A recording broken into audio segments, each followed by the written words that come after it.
Na sua opinião, o Brasil foi descoberto ou foi invadido pelos portugueses há mais de 500 anos atrás? Para ajudá-lo a entender essa história, vamos recordar alguns fatos. Quando os portugueses chegaram com suas naus à costa brasileira e avistaram aquela bela terra, ela não estava desabitada. Mais de 5 milhões de povos indígenas habitavam ali, distribuídos em diferentes etnias, mais de 1000 diferentes culturas, com a sua língua própria, com o seu modo de ser, com o seu jeito brasileiro nato de ser. No entanto, os portugueses, que inicialmente tiveram um encontro razoavelmente pacífico, logo depois mostraram exatamente aquilo que Pero Vaz de Caminha mostrou em sua carta, escreveu em sua carta para o rei de Portugal, que a ânsia do ouro falava mais forte. Tudo que interessava a eles era o ouro. No entanto, tiveram aval até mesmo do Papa numa carta para dizer que aqueles povos todos não passavam de selvagens, de animais, e podiam matá-los de qualquer forma, porque simplesmente não eram humanos. E assim o fizeram, até que o Papa lá na frente se arrependesse dessa ideia e mudasse, mas não mudou o cenário político da política indígena, ou seja, da despolítica com relação aos povos indígenas. Os portugueses invadiram suas terras, tomaram suas mulheres, fizeram um genocídio, mataram milhares deles, acuaram os restantes e aqueles que eles puderam, escravizaram para o processo produtivo, primeiro do pau-brasil, depois do ciclo do ouro e depois do café. Então não se iludam, houve uma verdadeira invasão à terra brasileira. E essa política, ou antipolítica, contra os povos indígenas, porque você aí, aluno do 3º ano do ensino médio, que está estudando a respeito de política. Política é o ato de exercer o poder a favor do bem comum, como bem dizia Aristóteles. No entanto, que bem comum seria esse, a não ser apenas o bem da pequena elite portuguesa?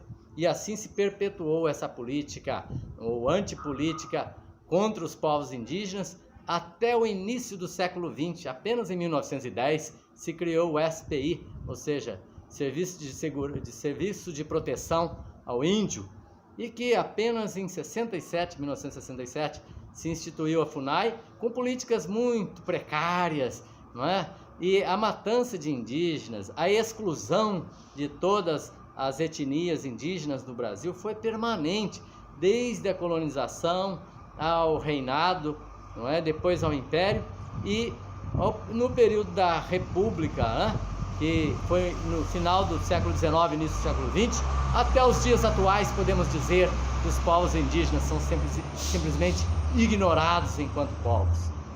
Vejamos que em 88 a Constituição brasileira estabeleceu finalmente por lei, não é, que os povos indígenas tivessem suas terras garantidas, aquelas tradicionais, e determinou a demarcação das terras indígenas, e elas ocorreram sim ao longo de vários governos, mas muito timidamente, e nos últimos governos simplesmente não aconteceu.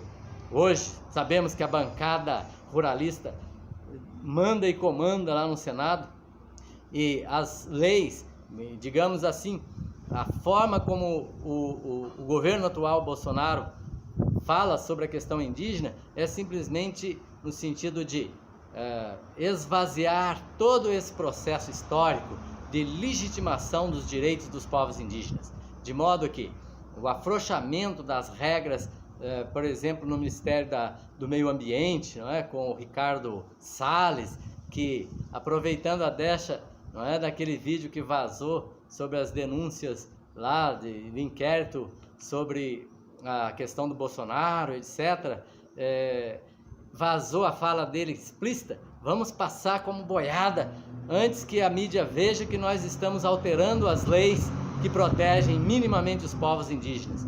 E a gente sabe que a política indígena hoje é pior do que aquela no passado do século XX, no início do século XX, ou seja, é um retrocesso das conquistas da Constituição brasileira. E entenda que, ainda bem que alguns heróis pensadores, como o caso dos irmãos Vilas Boas, através do Projeto Rondon, defenderam os povos indígenas, e depois Darcy Ribeiro, nos anos 60, que criaram o Parque do Xingu, no qual vivem dezenas de tribos indígenas, né? E organizaram-se, os povos indígenas se organizaram em movimentos, mas a luta de baixo para cima está frágil diante da prepotência do poder colonizador, neocolonizador da governança atual. Portanto, ao falar em política indígena hoje, é preciso estar atento que nós temos, na verdade, uma antipolítica, ou seja, os povos indígenas são ignorados. Nós sabemos que ao longo da colonização brasileira, mais de 400 anos de escravidão, não é? Trouxe também sérios problemas ao povo negro.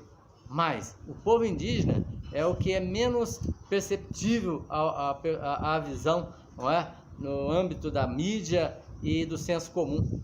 E, por exemplo, quando há um caso de preconceito contra o negro, aparece na mídia, o povo faz algum protesto. Quando aparece algum problema de machismo contra a mulher, isso vem à tona. E quando se fala em dezenas, centenas de líderes indígenas mortos ao longo de 2, 3 décadas para cá, e sequer isso é noticiado, ou quando noticiado muito vaziamente, e a população brasileira simplesmente acha que é um problema do índio, não é um problema do povo brasileiro. Portanto, encerrando esse vídeo para você refletir e fazer os seus exercícios aí relativos à carta de Pero Vaz de Caminha, a sede do ouro e ao mesmo tempo a carta do Marcos Terena, que é um representante indígena atual, não é, dos tempos atuais, e que mostra como foi penosa essa história dos povos indígenas e ainda continua sendo, e não sabemos, talvez pior daqui para frente, não é?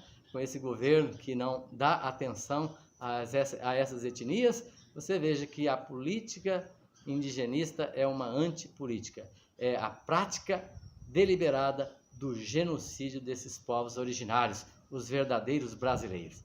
Grande abraço a você e até a próxima.